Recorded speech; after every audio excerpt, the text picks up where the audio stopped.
जय हिंद दोस्तों, स्वागत है YouTube channel mission competition classes Kanpur में। और आज मैं मित्रों आपके सामने राजस्थान की कला एवं संस्कृति का एक महत्वपूर्ण टॉपिक, जिसे हम कह सकते हैं राजस्थान पेंटिंग या फिर राजस्थान की चित्रकला, जिससे बहुत सारे प्रश्न कंपटीशन एग्ज़ाम, जो राजस्थान की कंपटीशन एग्ज़ाम होती है मित्रों, उसमें पूछे जाते हैं। तो चलिए मित्रों, आज चर्चा करते हैं। सबसे पहले हम जानने का प्रयास करते हैं राजस्थानी चित्रकला की जो पृष्ठभूमि है, किस प्रकार से। देखो, चित्रकला का मतलब ये है मित्रों, भिन्न भिन्न प्रकार के चित्रों को अगर लेकर के बात करते हैं तो कुछ लोग कागज़ों पर चित्र बनाते हैं मित्रों, कुछ लोग कपड़ों पर भी चित्र बनाने का कार्य करते हैं, और कुछ लोग ऐसे भी हैं, और हम ज़्यादातर कई जगह देखते भी हैं कि हवेलियों, महलों, मंदिरों आदियों को सजाने के लिए मित्रों इन पर भी कुछ भिन्न भिन्न प्रकार के चित्र बनाए जाते हैं। तो इस तरीके से चित्रकला की बहुत सारी शैलियाँ हैं। तो चित्रकलाओं के बारे में आज अध्ययन करने जा रहे हैं मित्रों। तो सबसे पहले अगर हम बात करें तो देखिए, राजस्थान की चित्रकला में हम अगर बात करते हैं मित्रों, तो राजस्थान की चित्रकला की विविध शैलियाँ, और विविध शैलियों में अगर हम बात करें, देखो, कागज़ पर जो चित्र बनाए जाते हैं ना मित्रों, उनको कहा जाता है पाने। क्या कहते हैं? पाने कहते हैं, है ना। और कपड़ों पर अगर चित्र बनाने का काम हो, और चित्रों के साथ अगर किसी महापुरुष की या फिर कोई पौराणिक गाथाओं का अंकन हो, तो ऐसी स्थिति में उसको कह दिया जाता है फड़। तो आपने क्या सीखा?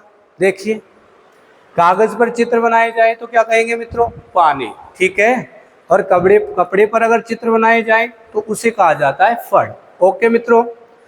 उसी प्रकार देखो, हवेलियाँ आप जानते हो, हवेलियों, मंदिरों, महलों, इनकी जो दीवारें हैं, इनको सजाने के लिए, मतलब सुसज्जित करने के लिए, अलंकृत करने के लिए बहुत सारे भिन्न भिन्न प्रकार के रंगीन चित्र बनाए जाते हैं मित्रों। उनको हम देसी भाषा में क्या कहते हैं? भित्ति चित्र। भित्ति चित्र क्यों कहा गया? क्योंकि देखो मित्रों, गांवों में है ना, जो दीवारें होती है ना, उनको क्या बोलते हैं? उनको भीत बोलते हैं। हमारे भी भीत बोलते हैं। इसलिए अब भीत पर कोई चित्र बनेगा तो क्या कहेंगे? उसको भित्ति चित्र कहेंगे। तो वही बात है मित्रों, हवेलियों, मंदिरों और महलों की जो दीवारें होंगी ना, उनको क्या कहा जाएगा? उन पर अगर चित्र बनाए दिए जाए तो उनको कहेंगे हम भित्ति चित्र। ठीक है मित्रों, चलो आगे बात कर रहे हैं। इस श्रृंखला में अगर हम आगे बढ़ते हैं मित्रों, तो देखते हैं कि राजस्थान में इस तरीके की जो चित्रकला है, उसका क्या इतिहास रहा है। तो उसकी अगर हम बात करें तो प्रारंभिक जो चित्रण परंपरा के संकेत हमें देखने को मिलते हैं ना मित्रों, तो वो 3 जगह महत्वपूर्ण है। और उनमें देखो, आलनिया है आपके, और दरा है, और ये मित्रों पड़ता है कोटा डिस्ट्रिक्ट के अंतर्गत। उसी प्रकार देखो, ये बैराट है। बैराट की सभ्यता भी आपने पढ़ी होगी। आपने विराटनगर भी नाम सुना होगा मित्रों, जो मत्स्य जनपद की राजधानी हुआ करता था विराट, तो उसी क्षेत्र को कहते हैं अपन बैराट। तो वहाँ पर भी इस तरीके के संकेत देखने को मिलते हैं, और ये क्षेत्र पड़ता है मित्रों जयपुर में। ओके मित्रों, आगे देखो, एक और है दर, और दर कहाँ पर पड़ता है? भरतपुर में। तो ये 3 क्षेत्र ऐसे हैं जहाँ पर राजस्थान में अगर देखा जाए तो प्रारंभिक जो चित्रों के संकेत अगर देखने को मिलते हैं, तो कहाँ पर मिलते हैं मित्रों? आलिन्या दरा कोटा, विराट जयपुर, और दर भरतपुर। ओके मित्रों, चलो अगर हम आगे चलते हैं, आगे की बात करते हैं, तो आगे देखिए, आगे हमारे सामने स्क्रीन पर जो दिख रहा है आपको, तो अब यहाँ बात करते हैं अपन। देखो मित्रों, आपको मैं एक चीज बता दूं कि जो चित्र ना, जो आदिकाल में हमें देखने को मिले, तो प्रश्न आपके मन में ये भी उठना चाहिए कि उस समय किसके द्वारा इस तरीके के चित्र बनाए होंगे। तो उस समय देखिए मित्रों, जो आदि मानव था, तो वो जो सेलें होती थी, चट्टानें होती थी, उनको काट कर रहने के लिए घर बनाता था मित्रों। क्या बनाता था? घर बनाता था। और उन्हीं घरों को हम क्या कहते हैं मित्रों? गुफा कहते हैं। ठीक है। तो गुफाओं के अंदर वो जब भी उसके मन में कोई इस तरीके का विचार आता, कोई आकृतियाँ आती, तो वो उस पर आकृतियाँ उकेरता रहता था। क्या करता था? आकृतियाँ उकेरता था। तो प्रारंभ में जो चित्र बनाए आदि मानव ने, और किसमें बनाए मित्रों? गुफाओं में बनाए थे। ठीक है। अब राजस्थान में ऐसी गुफाएं जहाँ पर सर्वप्रथम किसके द्वारा उन गुफाओं को खोजा गया, जहाँ से चित्रों के संकेत हमको देखने को मिलते हैं, तो देखिए राजस्थान में चित्रित शैलाश्रय की बात करते हैं यानी कि गुफाओं की बात करते हैं तो मित्रों सर्वप्रथम खोज उसकी करने वाले जो व्यक्ति है वो है वी.एस. बाखड़कर। कौन है मित्रों? वी.एस. बाखड़कर। याद रखना है कौन है? वी.एस. बाखड़कर।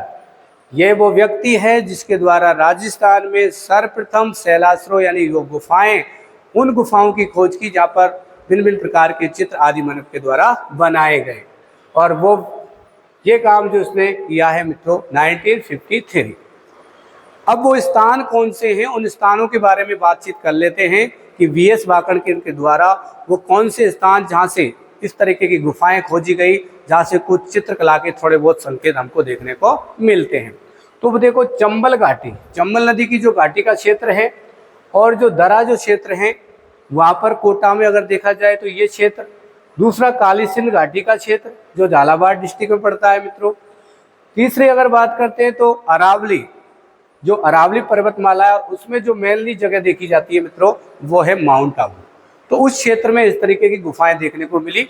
और एक आपको थोड़ा सा राजस्थान से इधर जाना पड़ रहा है तो एक ये क्षेत्र जो ईडर है गुजरात में, इसकी भी खोज हमारे वी.एस. बाखड़कर के द्वारा की गई। मित्रों देखिए ये जो आपको यहाँ पर अध्ययन कराया जा रहा है, पहली बात तो एनसीईआरटी बेस्ड है। जो भी राजस्थान में अभी जो बुक चलती है राजस्थान अध्ययन की, उसकी सारी बातें इसमें इंक्लूड हैं। इसलिए मित्रों इसको मिस नहीं करना है, क्योंकि जब भी एग्जामिनर प्रश्न बनाएगा तो मैं दावे के साथ कहता हूं कि 80% प्रश्न यहाँ ही से पूछेगा वो राजस्थान जी के। इसलिए आपको ये मिस नहीं करना है। ठीक है, आगे चलते हैं। आगे हम बात करते हैं मित्रों, तो आगे राजस्थान में अगर सर्वाधिक प्राचीन चित्रित ग्रंथ की अगर हम बात करें कि सबसे प्राचीन चित्रित ग्रंथ कौन सा है, तो देखो मित्रों ऐसे दो ग्रंथ हैं। एक है ओद निरुक्ति वृत्ति और एक है मित्रों 10 बेकालिका सूत्र चूर्णी। कौन कौन से हैं? ओद निरुक्ति वृत्ति और 10 बेकालिका सूत्र चूर्णी, जो कब के हैं मित्रों? 1060 ईस्वी के। कब के हैं? किस सन के हैं? 1060 में। तो राजस्थान में अगर हम बात करें सर्वाधिक प्राचीन और चित्रित जो ग्रंथ हैं वो है मित्रों 1060 ईस्वी के, और वो हैं ओद निरुक्ति वृत्ति और 10 बेकालिका सूत्र चूर्णी। अब अगर इनकी बात करते हैं तो ये हमें कहाँ से प्राप्त हुए हैं? तो कहाँ से? तो ये जो स्थान है मित्रों जैसलमेर में जिनभद्र सूरी एक जैन भंडार है जहाँ पर पांडुलिपियों को सुरक्षित रखा जाता है। तो वहाँ से ये दोनों प्राचीन चित्र ग्रंथ देखने को मिलते हैं मित्रों। ठीक है, और इन चित्रों, ये चित्रित ग्रंथों के अंतर्गत देखो एक तो लक्ष्मी जी, हाथी और इंद्र, इनकी कुछ आकृतियां अंकित की गई है जो बहुत ही बेहद सुंदर बनाई गई है। ठीक है, अब देखिए अगर हम बात करें विशुद्ध राजस्थानी चित्रकला, तो विशुद्ध राजस्थानी, विशुद्ध का मतलब यह है कि जिसमें किसी भी प्रकार की मिलावट ना हो मित्रों। तो विशुद्ध राजस्थानी चित्रकला की अगर बात करते हैं कि भाई इसका जन्म कब हुआ है, तो लगभग 1500 ईस्वी के आसपास। याद रखना है मित्रों, विशुद्ध राजस्थानी चित्रकला का जो उद्भव यानी कि जन्म देखने को मिलता है वो मिलता है मित्रों 1500 ईस्वी के आसपास। अब आपसे पूछा जाए कि राजस्थानी चित्रकला की जन्म भूमि, तो हम जानते हैं मित्रों राजस्थानी चित्रकला की जन्म भूमि है मित्रों मेदपाट, सिवी जनपद जिसे कहते थे हम, और उसी का नाम है मित्रों मेवाड़। आज वर्तमान में मेवाड़ जो है इसी को प्राचीन काल में मेदपाट कहते थे मित्रों। और ये मेदपाट ही अगर देखा जाए तो राजस्थानी चित्रकला की जन्म भूमि इसको कहा जा सकता है। राजस्थानी चित्रकला पर अगर प्रभाव देखने को मिलता है तो देखिए सबसे पहले हम राजस्थानी चित्रकला की अगर बात करें तो ये ज़्यादातर देखो अजंता चित्र शैली, यानी कि अगर देखा जाए पूरी तरह से कौन सी चित्र शैली से प्रभावित है तो अजंता चित्र शैली। आपको मैं बता दूं मित्रों जानकारी के लिए, महाराष्ट्र जो जगह है वहाँ पर अजंता एलोरा की गुफाएं हैं, और आपको पहले ही मैं बता चुका हूँ कि गुफाओं के अंदर इस तरीके के चित्र देखने को मिले। तो अजंता एलोरा की गुफाएं औरंगाबाद महाराष्ट्र में पड़ती है मित्रों, तो वहाँ पर भी इस प्रकार के चित्र देखने को मिले। तो लगभग अगर देखा जाए तो कहीं न कहीं ये अजंता जो चित्र शैली है मित्रों इससे मेल खाती है हमारी राजस्थानी चित्रकला। ठीक है मित्रों, दूसरी बात देखो इस पर प्रभाव जैन शैली का भी देखने को मिलता है, गुजराती शैली का भी मिलता है, और मित्रों अपभ्रंश शैली का, और जो सबसे लास्ट में इस पर प्रभाव दिखाई देता है मित्रों वो देता है अपने मुगल शैली का। किसका मिलता है मित्रों? मुगल शैली का। तो इस प्रकार से अगर हम बात करें कि राजस्थानी चित्रकला पर प्रभाव, तो जैन शैली, गुजराती शैली, अभ्रंश शैली और सबसे लास्ट में मुगल शैली का भी प्रभाव राजस्थानी चित्रकला पर देखने को मिलता है। चलिए मित्रों आगे चलते हैं और आगे करते हैं बात। याद रखना है मित्रों, याद करना है हमें, और यहाँ से प्रश्न जरूर पूछा जाएगा मित्रों, ठीक है? क्योंकि देखो, जब तक हम मेहनत नहीं करेंगे तब तक संभावना कंपटीशन में सफल होने की नहीं है। क्योंकि हर कोई भी सफलता के लिए हमें कुछ न कुछ त्याग करना पड़ता है, बलिदान करना पड़ता है। आज तक का इतिहास गवाह है मित्रों, क्योंकि जब तक बलिदान नहीं मिला, बलिदान नहीं हुआ है किसी न किसी प्रकार का, तब तक किसी प्रकार की उपलब्धि किसी व्यक्ति को हासिल नहीं हुए। अगर हम देश की आज़ादी की भी बात करते हैं तो मित्रों, हमारे जैसे न जाने कितने नौजवानों ने अपने प्राणों की आहुति देकर के हमारे देश को आज़ाद कराया। तो बलिदान और त्याग की बहुत ज़्यादा जरूरत है मित्रों। हर जगह आपको सेक्रीफाइस करना ही पड़ेगा। तो अगर हम यहाँ भी बात करते हैं तो देखिए मित्रों, आपको समय देना होगा, और जब तक आप समय नहीं देंगे तब तक आप कुछ सीखेंगे नहीं। और सीखने के लिए सबसे पहले कंसेप्ट को समझना ही जरूरी है। चलिए आगे हम बात करते हैं। देखो, राजस्थानी चित्रकला में, अब राजस्थानी चित्रकला का जो सर्वप्रथम वैज्ञानिक विभाजन किया है मित्रों, वो व्यक्ति का नाम है आनंद कुमार स्वामी। क्या नाम है मित्रों? आनंद कुमार स्वामी। क्या नाम है? आनंद कुमार स्वामी, जिसने राजस्थानी चित्रकला का वैज्ञानिक विभाजन किया। और इसकी पुस्तक है राजपूत पेंटिंग, जो 1916 में लिखी गई। तो राजपूत पेंटिंग में सबसे पहले राजस्थानी चित्रकला का जो वैज्ञानिक विभाजन किया मित्रों, वो किया है आनंद कुमार स्वामी ने, और पुस्तक का नाम है उसके राजपूत पेंटिंग। अब देखिए, कुछ व्यक्ति हैं जैसे आनंद कुमार स्वामी, ये तो है ही। उसके बाद ओसी गांगुली, ये पुरातत्ववेता, ये हैवेल।